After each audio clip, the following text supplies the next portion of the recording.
Hey, what's up guys? Welcome to another episode. So I just got a new toy that I wanted to show you guys that's gonna help out significantly, I think, with the build. And for any of you hardcore do-it-yourselfer guys, check it out. So I found me a set of quick jacks. This is the BL 5000 SLX, 5,000 pound capacity quick jack.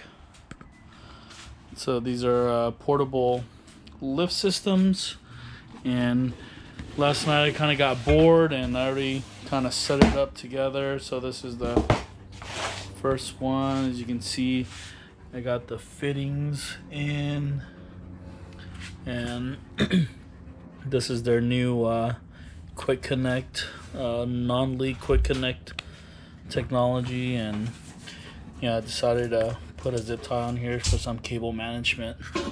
So all that's left is bleeding the system and giving these a try. So stay tuned.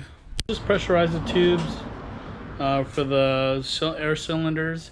Now the next step is I'm gonna pour in some hydraulic fluid or ATF fluid into the pump itself, and we're gonna prime the system and get all the air bubbles out.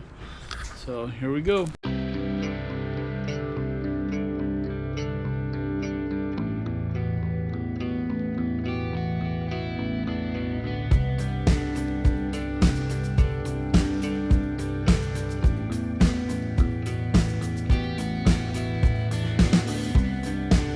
Now that I got some ATF fluid in there, I'm gonna hook up these lines and start the priming and bleeding process. So stay tuned.